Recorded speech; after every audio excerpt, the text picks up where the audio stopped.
Welcome back, truthers.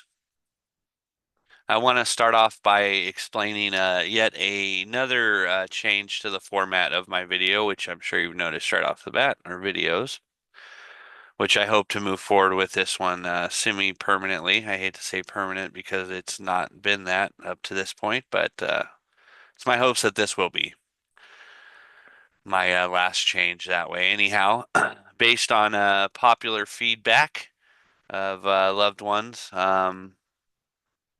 I've taken some advice, and hence the change. The video I want to present to you today, or the information thereof. Let me just make sure I'm recording. Yep,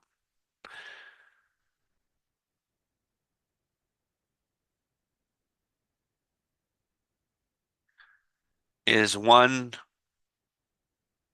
This video I present you today is one that speaks to the dark roots of American art, culture, education, if you would. Um,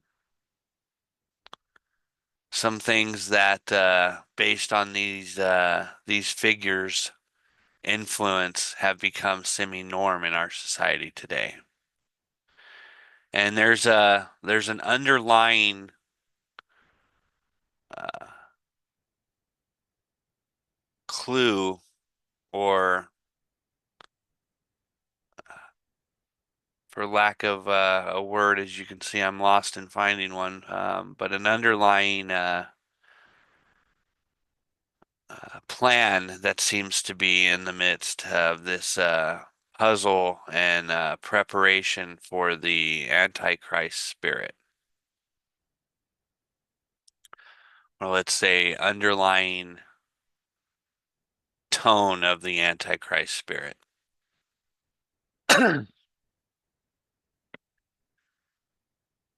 See, there's been figures that I want to say came to be popular in the early 1800s that, believe it or not, well, it started in the 1800s through the 1900s,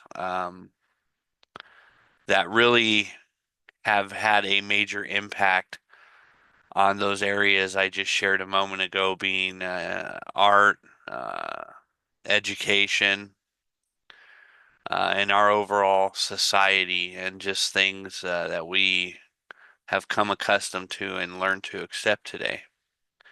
We find them normal. Nevertheless, these things were planned to indoctrinate us to this point to give way for this Antichrist spirit. The first figure I want to start with here, without getting into the background of these individuals all that much, so I'm sure, if you have done any sort of research into the occult, none of these figures will be new to you. You've certainly heard of all of them. And I don't know that I'll have any major information that you haven't heard about these individuals before. However, to just kind of take the whole picture and put it together all in one, let's say one story, I think is interesting, interesting to say the least, and really helps to visualize how, as a group, knowing or unknowingly, they have impacted us in those areas mentioned before. So Albert Pike is the first individual here. And as you can clearly see, the 33 of his some sort of Freemasonic wardrobe there, donning the two-headed phoenix. So the occult and esotericism is all over it right off the bat, right? And we know all the different connections to 33 from Disney's Club 33 to even more recent during the the sickness that took place say a handful of years back now. All the reports of 33 new cases, 33 deaths, 33. It's a very dominating number if you really stop and take a look at it. But to speak to the point, Albert Pike is a major influence. Really, if you look at today's standard, and this is not to play the clearly racist card that this man had a part in, but in a sense, the conservative and fake Luciferian imitation Christian values of today's right. Why I say that is, today Freemasonry seems to be more of a right-leaning party, at least they would want to represent that. They're certainly not, at least in the forefront, a liberal type organization. You see some branches that I'll hold back from mentioning, but let's just say they're in the medical field, and they do a lot of good things for children and those who don't have the income to hide these organizations, otherwise Luciferian or dark plan. There's a video that as I move forward in this, we may get into a bit more, where a gentleman representing one of the Shriner-like Freemason organizations flat out says on camera that Lucifer is his god, right? It's an older video. In fact, let's take a look at that right now. All right, so here's this video that I was just referring to. Let's play this out, and I think it'll explain more about what I was just talking about. Okay. I'm a Christian, sir. I'm pure and virtuous and wholesome and innocent. How can you say anything about me? Sir, you need to be born again. I am born again. Now, did you just say that you are Lucifer? I am Lucifer. Okay, define Lucifer for me. Pure, virtuous, wholesome, innocent individual that's out to help people. Lucifer is? Yeah. Say that again. Lucifer is a pure, holy, virtuous. Now, is he the Lucifer that God created? That's the same one. Oh, man, this is great. I'm going to put this on the internet. Oh, Amen. God bless you, Amen. brother. Because that's exactly what the Shriners and Masons teach, is that Lucifer is light. No. And you're what about those confirming hospitals? You know what, sir? Jesus said, "Many will say to me on that day, Lord, Lord, we did not do these good deeds in your name? And you'll say, away from me, you workers of iniquity, I never knew you." Jesus said it? In Matthew chapter 5. Mercy. No. That's hard to believe. So you're a Christian and you don't know that.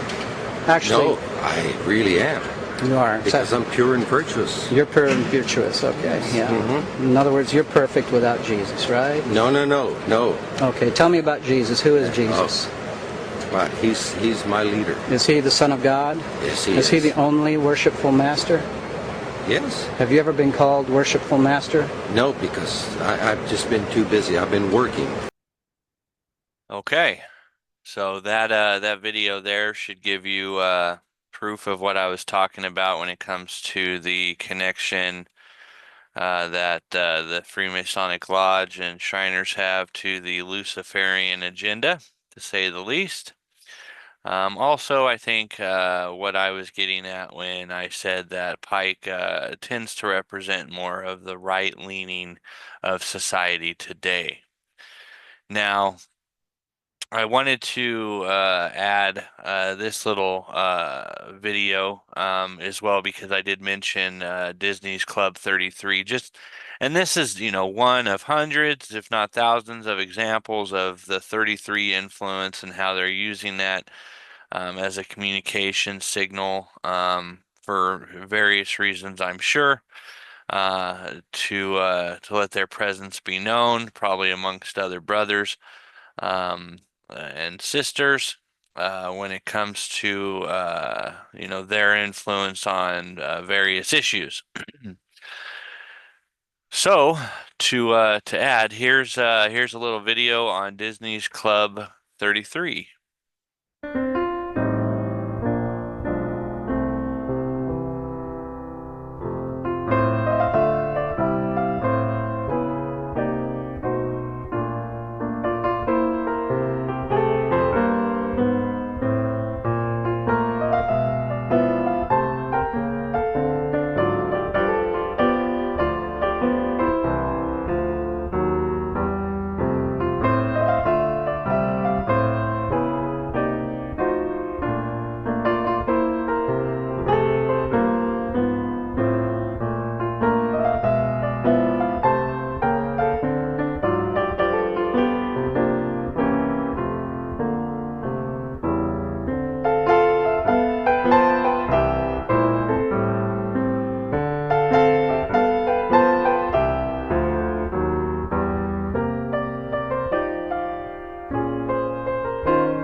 Okay, so I think I can stop that there.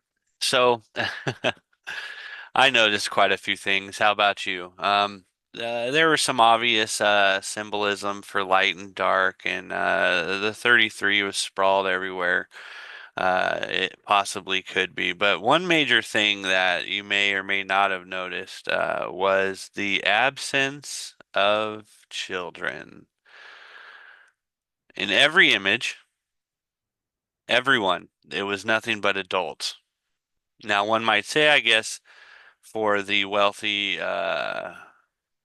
elite, you may come here and release the children into the park while you catered or were catered to within Club 33. Uh, but I will say for and no no insult intended for the children I've raised, but if they were allowed in there, we wouldn't last 30 seconds before we were asked to leave. Not for anything abnormal, but you know, standard kid stuff, and just all the stuff that my children could have possibly broken or wanted to touch or who knows what, just the volume in itself. But anyhow, all adults in a clearly child theme park. I mean, come on, it's Disneyland, right? Going back though to the aforementioned route and connection to the 33-degree Freemason. Now, Albert Pike, he was a horrible man, really.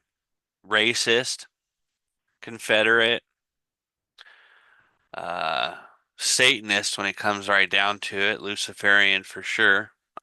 You know, they try to claim there's some sort of difference there, but the Luciferian religion believed that God had enslaved man in ignorance while in the garden, and a Lucifer, aka the serpent, Satan, gifted man with knowledge so that one day we could become like God. So the original lie from the garden. That's what this man truly believed, and that's what he pushed. And that anybody high enough to be within the 33rd degree, uh, like I imagine, and my grandma would hate me saying this, I'm sure, Walt Disney. He was Walt, at least, was known as a respectful type character. Uh, but to create such a space to cater to this 33rd degree is sinister at its very least. So, the next person I want to introduce is Helena Blavatsky.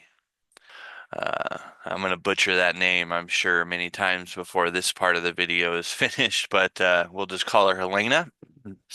She is definitely more of an influence, as much as Albert Pike was for the right of today. Kind of, let's say.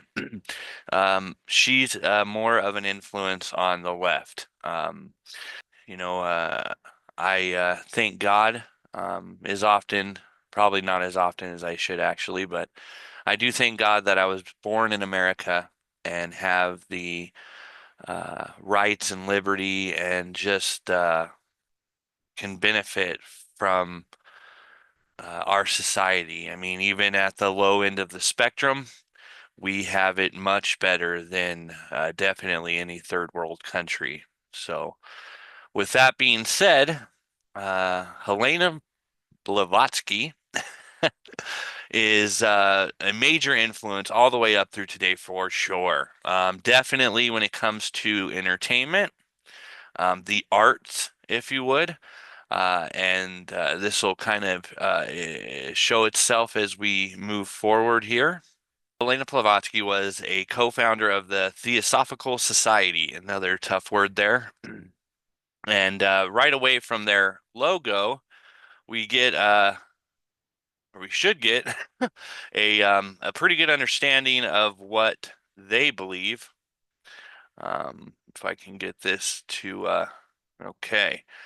So the statement, there is no religion higher than the truth, huh? All right. Although then they clearly have you know, a one world religion feel about this logo, which goes back to the 1800s. I believe it's 1875 was their founding, co-founded by Helena.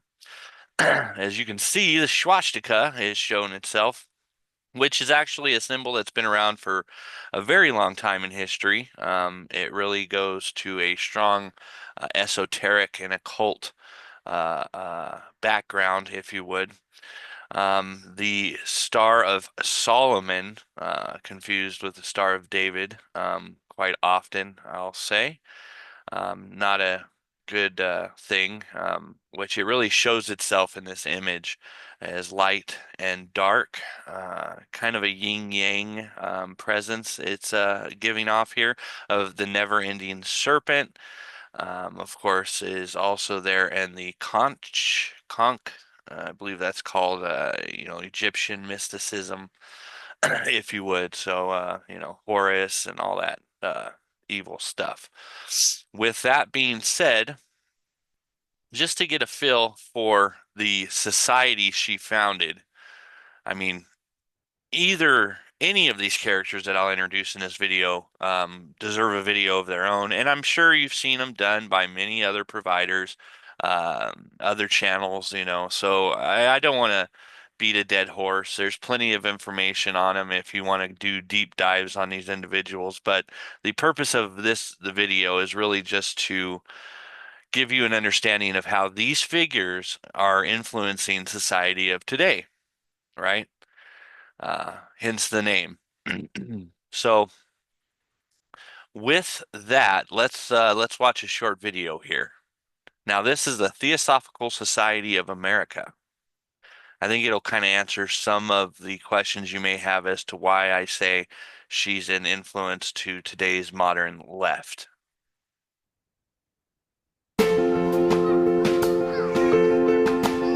We're each on a unique spiritual path. While our paths may differ on the surface, there are truths and values we all share. Truths that transcend our religions, philosophies, and traditions. Values that support an open and connected community.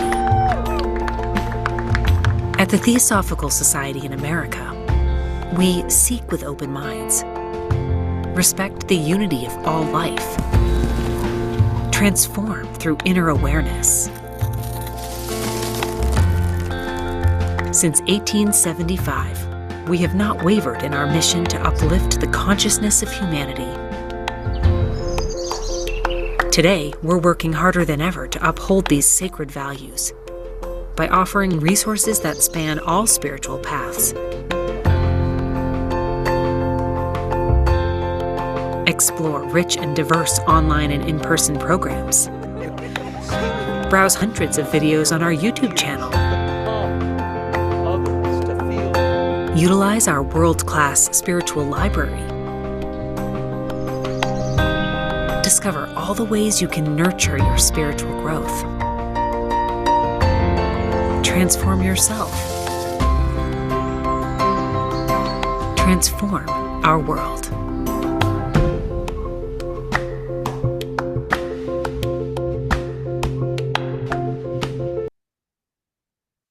Okay, so a lot to take in from just that little video. So one thing that right off popped out, at least for me, was the lotus flower. This is also an occult botany, if you would, an occult flower.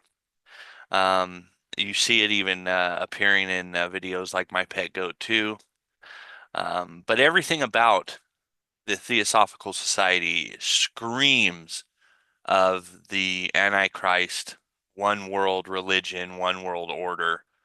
I don't know if there's another society that fits better. In fact, it is to a T. Believe what you want, open thinking, all God's the right God, except our God. Is probably the only one that's not represented by anything that I've seen from them, logo, video that we just watched, or otherwise. It's all the other gods, though. A melting pot of culture is how they seem to pitch themselves, right? So, free thinking Helena Blavatsky. Now, she has been a major influence to even those like Marina Abramovic. Anyhow, not to fall too far off here. And Marina is a major influence right now to modern entertainment in our society for sure. You'll see her in numerous videos with the Hollywood elite. Everybody from actors to music and so on and so forth. But Helena's teaching is a foundation to the occult practice of today. She is seen as a high witch of both light and dark, and very respected by those with the occult, and not to use a very generic term, but the Illuminati, the elite, the 1%, are going to follow a lot of her teachings. Now, hers, expanded more into a whole society, where Albert Pike's was more a book he wrote, Morals and Dogma, and then, of course, numerous other things that he did within the Freemasonic organizations, if you would. So this is definitely a piece to the Antichrist puzzle. So we are going to move on now to another figure, which is Aleister Crowley, the beast himself, or at least that's what he thought he was.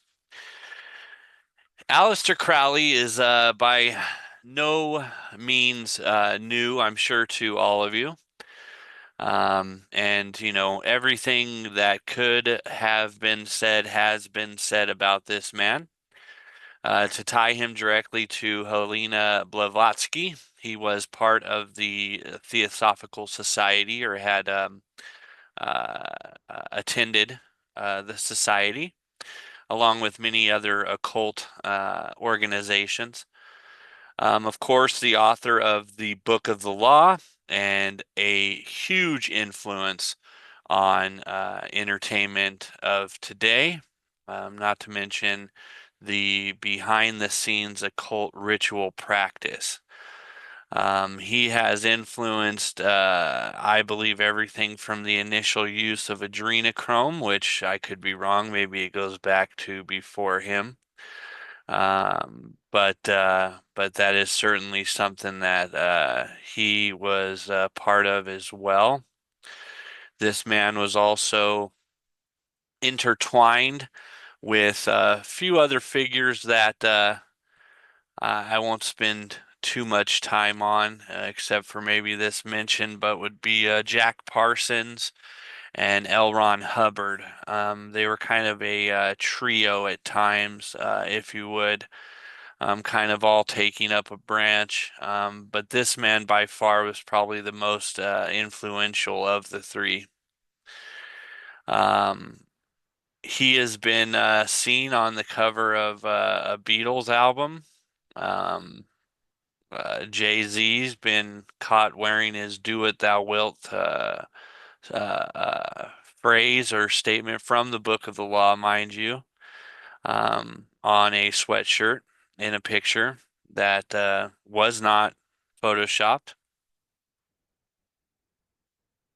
He was most certainly wearing that, and there are other artists that have come flat out and said that they respect this man and the Book of the Law, that they actually take lessons from it and try to present it as though it's one where it's positive. This man was by no means positive. He was a drug addict. Um, uh, let's just say a child predator, to say the least. In fact, he believed that there was no higher form of magic than to, how do I say this without getting flagged or something? To assault young virgin males, let's just say, okay? That there was no higher uh, key of magic, okay? Form of sexual magic, in fact. Now, there's also proof, and some folks out there may hate me for this, but I can prove it, that the West Memphis Three were influenced by Aleister Crowley's Book of the Law, which may have a lot to do with their being guilty. I'm sorry, they are. Um, I don't care if they see this or what they think, but they know what they did. And Crowley, I mean, even Ozzy Osbourne had a song about Aleister Crowley. I mean, he's all through the entertainment industry. Okay, a major impact. Died based on what I know is a poor, indigent drug addict, insane, essentially. Um, uh, Jimmy Page, I believe it was, ended up purchasing the same property that Crowley lived in, if I'm not mistaken. Um, I'll have to verify that. Uh, if not, edit this out. But yeah, by far a huge piece to this Antichrist system. And I had one of my very first videos I did about him. I probably should have waited till later, but I mean, again, everything that could be said about this man has been said. I'm not in no position to bring forth any new information.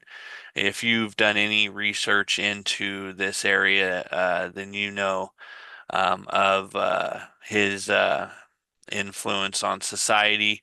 I will add some clips here in a second to just prove a few of the things that I've been saying about this man in case you're one of those who have not. Not to mention just for content. Let's take a look. Okay, so here we have the first example. The Sergeant Pepper's Lonely Hearts Club Band Beatles album, or cover art, I believe, either way. You will find Mr. Crowley right here in the upper left corner, as you can see. I know that there are, yeah, if I'm not mistaken, Albert Pike is here too. I'm not sure if you can see that. Let's see if I can kind of draw a circle around these two. Albert Pike right there. Let's change the color of those.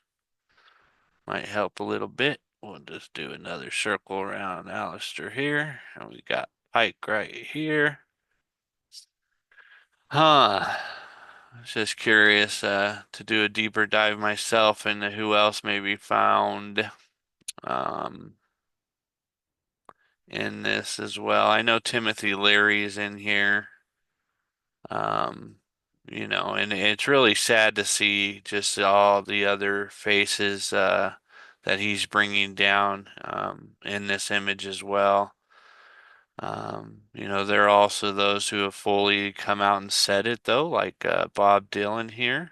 He flat out was in an interview saying that he still continues to do what he does to fulfill his deal with the master of a world that is here and that we can't see, is how he put it.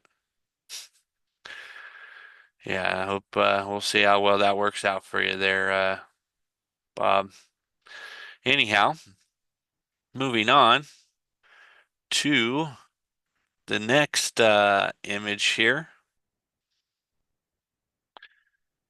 Moving on to Jay-Z here. And again, this is not photoshopped. He is wearing this shirt. It's been proven. I mean, not to mention how many different occult symbols this man throws up with just his hands alone. And again, like I said, there are other artists who have full out embraced the Book of the Law. Okay. So this is no surprise, not new. Jimmy Page here. And Page and his Black Magic Highland home. Now, I scroll down, you can see here where Crowley had lived in this home prior at one point during the time that Page owned it. It actually burnt down. If I'm not mistaken, that was during his ownership. But either way, he purchased this house at Loch Ness specifically because Crowley had owned it prior. Um, so, I mean, obviously the influence runs deep in the entertainment industry for Aleister Crowley, okay? Again, this is not anything new to those who have learned anything about Aleister Crowley and the occult.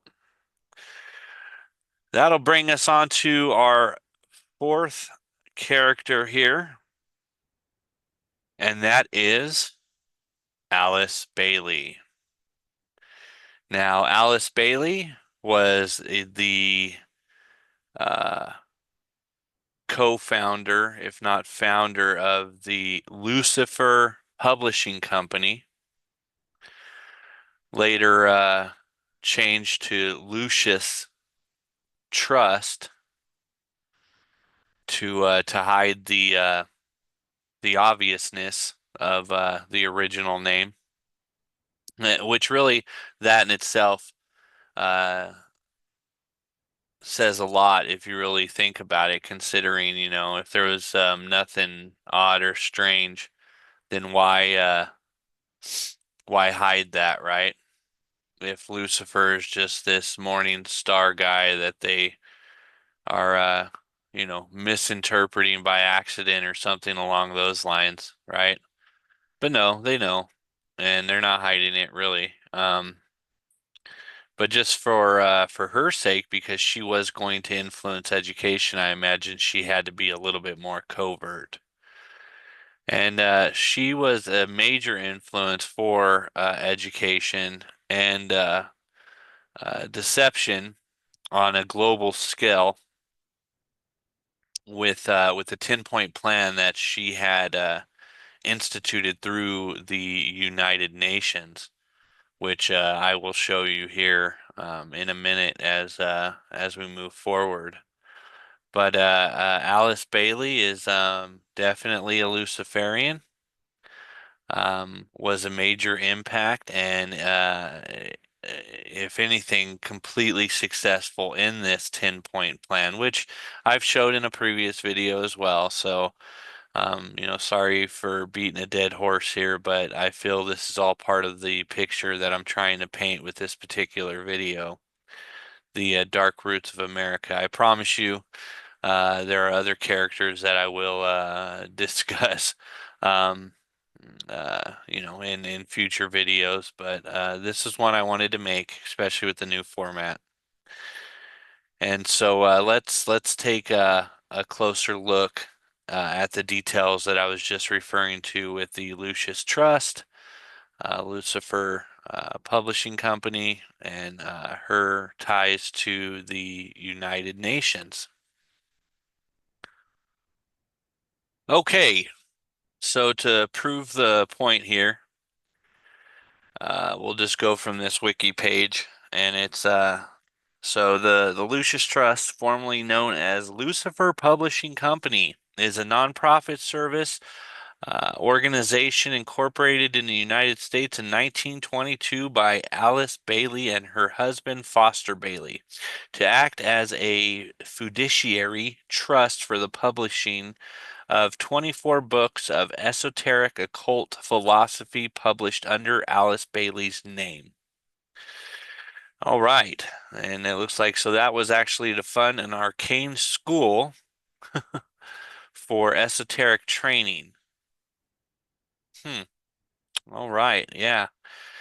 It shows down, it says further down here, Lucia Trust Publishing Company was founded in 1920 as Lucifer Publishing Company.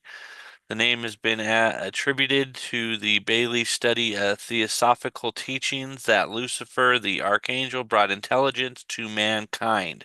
This goes back to what I was saying earlier in the video about how that's the Luciferian belief that Lucifer saved a ignorant race of humans from a God that was keeping us ignorant, so that we would essentially never become like him. So keeping us from quote unquote knowledge, they leave out the part of good and evil, which is what really was going on, but to keep us ignorant so that we would never become like God, what Lucifer believes we should be. Yeah, I bet he does. It's kind of what he is trying to pull off too. Good luck to you there, buddy. Anyhow, moving on. I found this page here, and it's Alice Bailey's 10-point plan to destroy Christianity. Huh. Alice Bailey is known as one of the founders of the New Age movement. She was a writer, occultist, and theosophist who lived between the 1880 and 1949. She is the person who is known for creating the term New Age. Huh, this is new. In her books, which mostly focus on the subject of theosophy, Britannica describes theosophy as an occult movement originating in the 19th century with roots that can be traced to ancient Gnosticism. Crazy. All right. So we'll go down here. I'm sure y'all can read, and I'm just kind of going over it. The 10-point plan, I've showed this before. So step one, take God and prayer out of the education system. Check. Reduce parental authority over the children. Check. Destroy the Judeo-Christian family structure or the traditional Christian family structure. Check. If sex is free, then make abortion legal and make it easy. Check. Make divorce easy and legal. Free people from the concept of marriage for life. Now, you could say check to that for the most part. Not free, though. I hate to say that I have experience, but yeah, definitely not free. Make homosexuality an alternative lifestyle. Check. And some of these have been recently fulfilled, if you see. I mean, you know, especially as dominating as they are at the moment, right? So, been around for a while, but it's definitely now considered an alternative lifestyle for sure. Debase art, make it run mad. So it's essentially, giving entertainment and the arts the right to hit really any boundary that you would want, My wife was actually searching up something today, because I guess Ron Jeremy of all people was in a background of God, I forget, it was some well-known older movie, but he was just an extra. And people had commented that he was attractive in his earlier years when he was younger, right? And my wife didn't agree with that, but she wanted to look it up all the same. So she had essentially searched young Ron Jeremy, and what Google pulled up was straight up, yeah, don't do it. Just put it that way. You don't want to do it. But just to say that that's all it took for what came up, I mean, full frontal nudity just from that search. Okay, right in Google. Okay, I mean, insane, right from just that search. Okay, nothing sexual in nature about it. Crazy. So yeah, make it run mad. That's use media to promote and change mindsets. Now, this is definitely the case. It is actually a tool that was used by the Nazis in World War II. That was later adopted by our government when we brought a lot of them sick SOBs over after we uh, helped the Russians end World War II by the defeat of the Nazis. No, I'm not trying to take any sort of pride or grace from the World War II vets. Tougher than I'll ever be, tougher than nails. Different type of man back then, you know. Um, thank God for him, because yeah, I mean, absolutely extraordinarily, amazingly tough.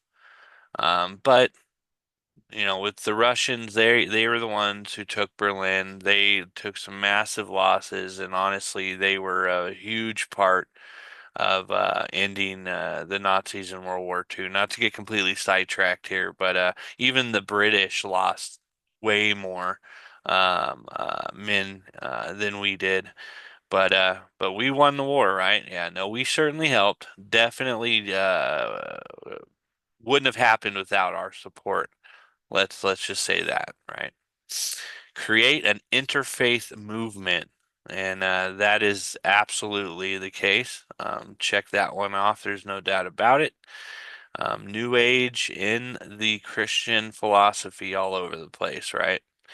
Get governments to make all these laws and get the church to endorse these changes. You are seeing that happen today. Okay, there are churches that have pastors that are, let's say, associated with Agenda 6 here on the list. Let's just say that. Okay. How they can justify that is absolutely beyond me. I don't understand, you know. I get Jesus is love and he was a very forgiving figure, but he never, ever gave way to sin. It was never okay. Okay, regardless. Okay, now, does that mean you're damned if you're that way? No, absolutely not. We're all guilty of sin. We all have different sin, right? This is why Jesus had to do what he did for us. And, I beg you, if you're on the fence or you don't believe, give it a shot. What do you got to lose? In one of my other videos, I did Pascal's wager, which you should look into. Okay, look up Pascal's wager. You have nothing to lose. Open your heart to Jesus. He can heal those wounds.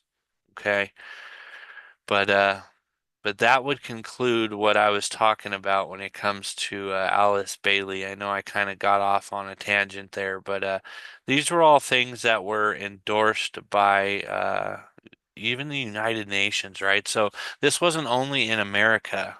This was, adopted by all the major players on the world stage. Okay, not just our country. So pretty sad when you get right down to it. Now, speaking of, I'd like to take a look at the United Nations to kind of add to this video, just to kind of encompass what this uh, you know, tool of the beast system is ultimately going to be, if it's not that one world order with a different name at the moment.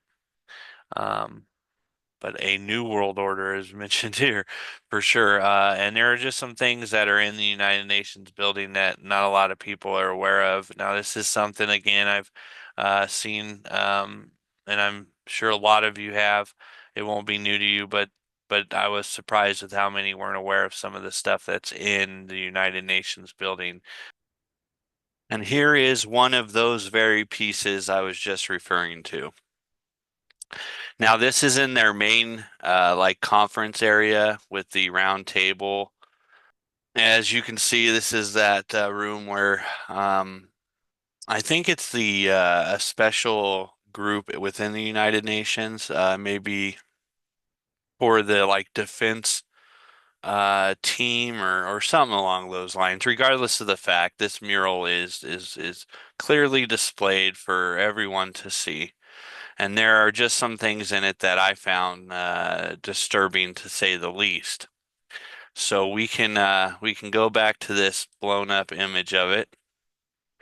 And there's right away, so okay, right away the phoenix is probably the most obvious, right? So this is esoteric occult symbolism, a rise from the ashes, if you would, right? And so you can see that here. I mean, they're not hiding it at all. One thing that caught my eye as well is this white horse and its rider, right? Not sure exactly what this individual is doing in this picture, but that could surely tie into the Antichrist. And what's funny is then you see here the puppeteer, if you would, right? Who's pulling the strings of these individuals, guiding them, let's say. Just very odd, very, very strange imagery. Not sure what some of it's supposed to be. I wanted to show it to you though, so that you could see it. I will say if you look at these individuals too, they all seem to be of different culture, coming together in the underneath the wings of the phoenix here. So the creation of a new world order, this could be referencing. It shows a couple here, which is strange, given their agenda, right? With a baby, even stranger. As a centerpiece. So not sure exactly what is being said by that. Maybe some of you too. This one here, I really would like to hear from some of you.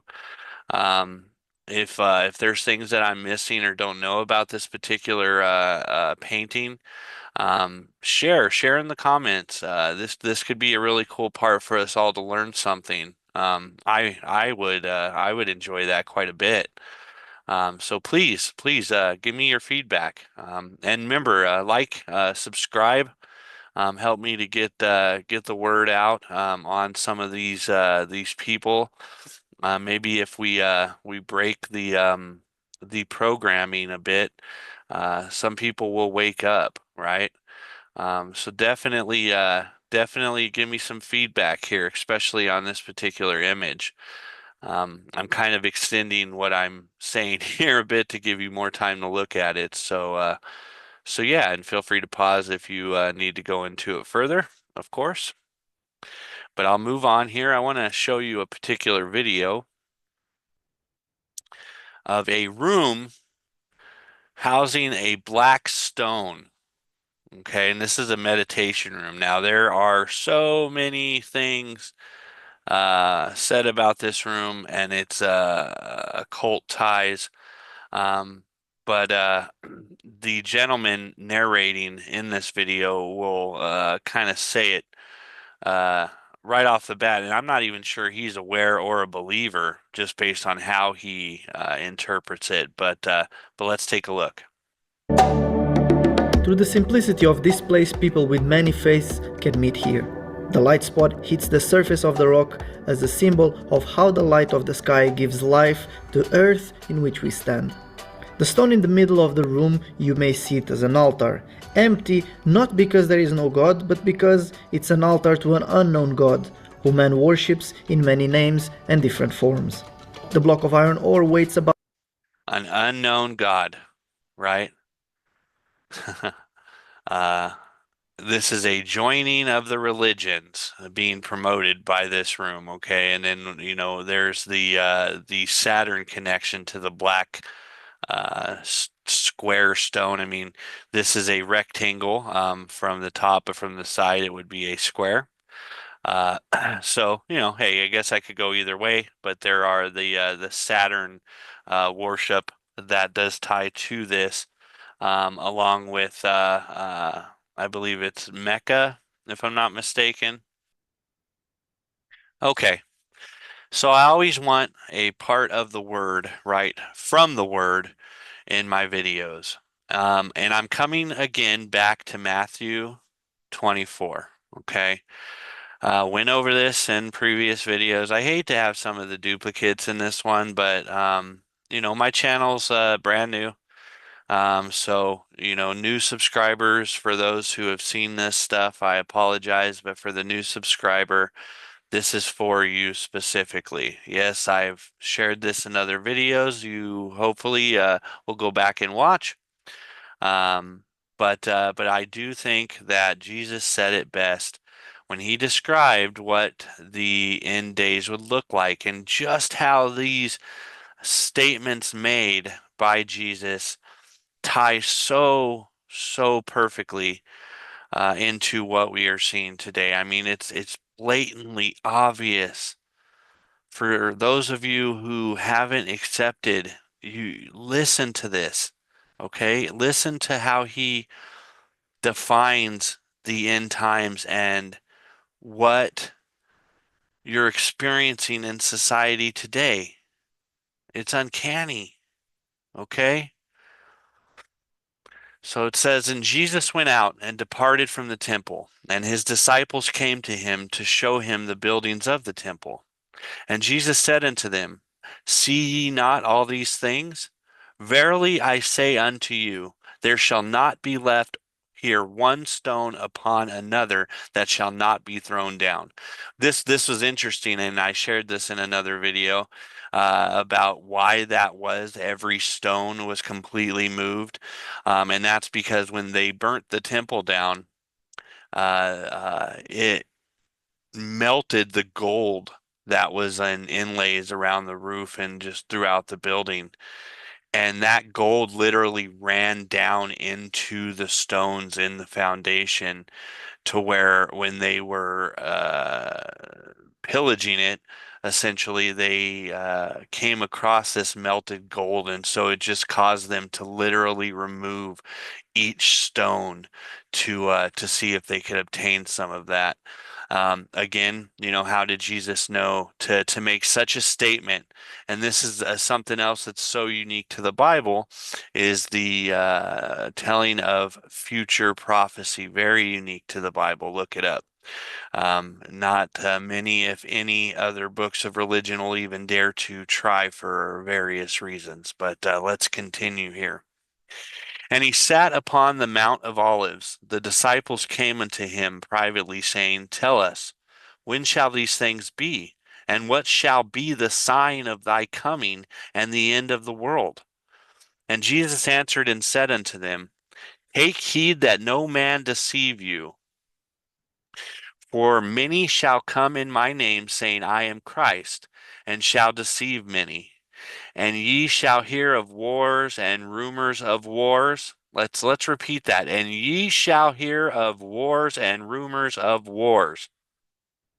Are you not? See that ye be not troubled, for all these things must come to pass, but the end is not yet. For nation shall rise against nation, and kingdom against kingdom, and there shall be famines and pestilences and earthquakes in diverse places. Now, I live in northern Nevada, okay? We, at least in my lifetime, haven't experienced many earthquakes. We just had one last week that was blatant. I mean, it's the first earthquake that I can fully say I felt through and through. I've had some other experiences years back, but very, very few and far between. And I'm in my 40s. So for you know, again, earthquakes in diverse places, so places they don't happen in all that often, and there are many. Look them up. In fact, the name escapes me, but the organization that tracks the earthquakes was recently caught in padding the numbers. But I, in a previous video, went through just how many more there's been even since 1980. Okay. So, it defines in the Bible the end as birth pains. And it certainly is coming upon us that way, it seems, on the planet. So, yeah, pestilences and earthquakes in diverse places. I think pestilences famines, hey, there's always been, okay, fairness, but uh, we all know what happened, with the the sickness, with the pestilences, let's just say. And now there's even more, they say. I won't mention names of the ones that I'm hearing, but maybe more soon to come. All these are the beginnings of sorrows. And then shall they deliver you up to be afflicted, and shall kill you, and ye shall be hated by all nations for my name's sake. This is happening right now to Christians around the globe. Us in America have been fortunate not to be on the chopping block, let's say, but we've certainly are experiencing the hatred. Some of us within our own family for that, So, yeah, that is definitely being fulfilled, right? And then shall many lose faith, and shall betray one another, and shall hate one another. You're seeing all kinds of conflicts between even family members due to politics, and all kinds of different dividing factors. Now, these are things that the powers that be are doing to us here in the States, and I'm sure in other countries as well, but it's definitely happening. And many false prophets shall rise and shall deceive many. Check. And because iniquity shall abound, the love of many shall wax cold. Check. I mean, wake up, okay? But shall that, but he that shall endure unto the end, the same shall be saved. And this gospel of the kingdom shall be preached in all the world for a witness unto all nations, and then shall the end come. And ye therefore shall see the abomination of desolation spoken by Daniel the prophet standing in the holy place. Whoso readeth, let him understand. Now, this is a future a prophecy from where we are right now. This is referring to the abomination of desolation that will take place in the third temple. Okay, some may say that Antiochus Epiphanes, I believe his name was, has already done this, and he did in his own right. We see echoes of this, which I also speak about how the devil's not aware of when his time is to come, his 7 years. So he's always had to have an antichrist ready, because only the Father knows that day or the hour, right? So, you'll have figures like Hitler, like Antiochus Epiphanes throughout history reverberating because the devil must have his man in waiting, or several in waiting, anyhow. 16, then let them that be in Judah flee into the mountains. They're going to Petra. Let him that is on the housetop not come down to take anything out of his house, neither let him that is in the field return back to take his clothes. And woe unto them that are with child, and to them that give suck in those days. So, for those with children, let's all pray for them in advance. Okay. And now this is interesting here, but pray ye that your flight be not in winter, neither on the Sabbath day. So what's really cool about this is I think it shows just the power of prayer, how we actually have some control in when this may go down. You understand that if we pray to the Father, it not be in winter, because how much worse would this be for those who are left behind, or if we have to endure the tribulation as believers? Okay, I am on the fence. I know some of you are as well as to the rapture and when it will occur. For then shall be great tribulation, such as was not since the beginning of the world to this time, no, nor ever shall be. That right there kind of backs up what I was just saying about when the rapture. I mean, we just went down the list of where we're at, and some of these things have not happened yet. And so the abomination of desolation being one of those, and then it speaks of, and then shall be great tribulation. See what I mean? Now, I mean, this could be referring to a mid-trib uh, rapture, okay, because there's the great tribulation, which is some say the second half of that 7 years. Anyway, on to 22. And unless those days should be shortened, there should no flesh be saved. Sorry. But for the elect's sake, those days shall be shortened. Then if many men shall say unto you, Lo, here is Christ, or there, believe it not. For there shall arise false Christs and false prophets, and shall show great signs and wonders, and so much that, if it were possible, they shall deceive the very elect. Again, there's a hint that we may be here, and maybe God's just referring to the 144,000 when he was referring to the very elect. You tell me. Comment. Behold, I have told you before. Therefore, if they shall say unto you, Behold, he's in the desert, go not forth, or Behold, he is in the secret chamber, believe it not. One thing I think is interesting is right now you have an AI Jesus, believe it not, right? For as the lightning cometh out of the east and shineth even unto the west, so shall also the coming of the Son of Man be. Okay? For whosoever the carcass is, there will the eagles be gathered together. Or wheresoever. Oh. Immediately after the tribulation of those days shall the sun be darkened, and the moon shall not give her light, and the stars shall fall from the heavens, and the powers of the heavens shall be shaken. And then shall appear the sign of the Son of Man in heaven. And then shall all the tribes of earth mourn, and they shall see the Son of Man coming in the clouds of heaven with power and with great glory.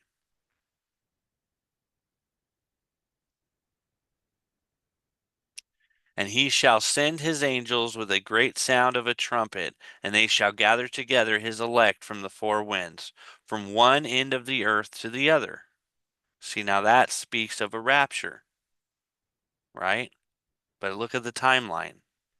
Now learn the parable of the fig tree. When its branch is yet tender and putteth forth leaves, ye know that summer is nigh.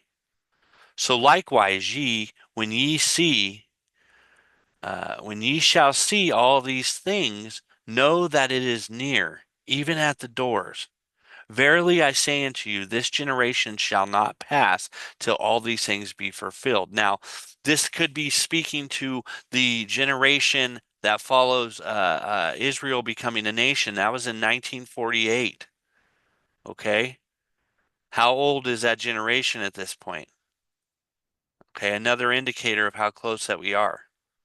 Heaven and earth shall pass away, but my words shall not pass away. And that's because there'll be a new heaven and a new earth. And here says it all. But of that day and hour knoweth no man, no, not the angels of heaven, but my Father only. But as the days of Noah were, so shall the coming of the Son of Man be. Some say that this is referring to genetic altering. And I apologize for some of these pop up. I'm having issues with my mouse anyway. referring to genetic altering and possibly the reoccurrence of the Nephilim that we may see. This could go to the alien deception, and so on and so forth. Aliens or demons. Really, those who have done a study in this, you will find that that is the case. That's why they're now referring them to being interdimensional and not extraterrestrial. I mean, it's being spelled out. Crowley himself said that when he met Lamb, which I need to show you that again right now. So let me go ahead and pull that up. Okay, this is a drawing by Aleister Crowley of a demon he claims he conjured that called itself Lamb. Okay? Look at this drawing. What does that remind you of? It looks like an alien gray. Okay? And Crowley was quoted in saying, at the time of this drawing, today we call them angels and demons. Tomorrow we will call them something else. That's why I believe his claim that he actually made contact with the demon. Okay, what did they know about this end times alien deception that we're seeing emerge? And before we go back to what I was reading in Matthew, I wanted to include this as well, because in 2 Timothy chapter 3, verses 1 through 5, it also gives a description of how people will be in the end days. And I think that this speaks volumes and is a clear indicator of us being in the end time. So listen closely here, okay? And you tell me if this is how, if this is a good way to define people of our time, okay? This know also, that in the last days perilous times shall come. For men shall be lovers of their own selves, covetous, boasters, proud, blasphemers, disobedient to parents. Sorry, mom and dad. Unthankful, unholy, without natural affection, truce breakers, false accusers, without self-control, fierce, despisers of their own, of those who are good, despisers of those who are good, traitors, headstrong, haughty, lovers of pleasures more than lovers of God. I mean, come on. Having a form of godliness, but denying the power thereof. From such turn away. I heard a sermon, I hope he doesn't mind me name dropping here, but from Jamie Walden. You should look him up if you haven't heard of him before. Speaking about how we don't give God any power. And it was just very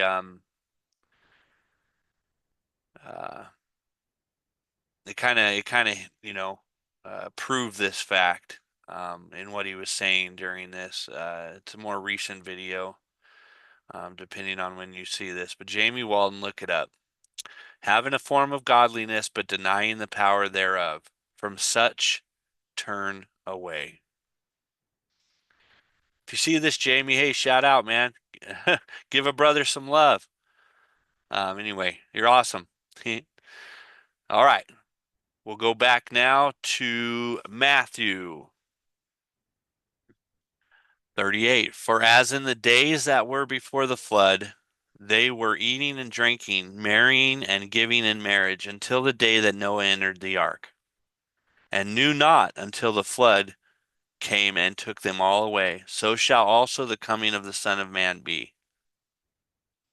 Then shall two be in the field, and one shall be taken, and the other left. See, this is a rapture. So this does prove there is a rapture, and they are in the field. Okay, they're not sitting there worried about the tribulations and these judgments that are coming. I mean, they're in the field. 2 women shall be grinding at the mill, and one shall be taken and the other left. This does support a rapture, okay? And it's got to be during a time where we're still functioning as somewhat of a society. Watch therefore ye not what hour your Lord doeth come. But know this, that if the master of the house had known in what watch the thief would come, he would have watched and would not have suffered his house to be broken into. Therefore be ye also ready, for in such an hour as ye think not, the Son of Man cometh. So I will end it there. We don't know when this is happening, okay? This could happen before I even finish publishing this video. Could happen before you're done watching it. Give yourself to Christ. Open your heart. Open the book. Challenge it. I beg you. Look it up. Do your research. This could be your eternity. I know a lot of you have been hurt by people who may or may not be Christian, who claim they are. I've hurt people in my sin, but no man represents God. And no man, don't give any man, preacher, otherwise, the power to take your salvation, because they're fallen man and not God, not Jesus. Open up to Jesus and he will show himself to you. I promise you. Test it. Okay? And I don't care what sin you're coming out of right now. He can clean it all. He died for it all.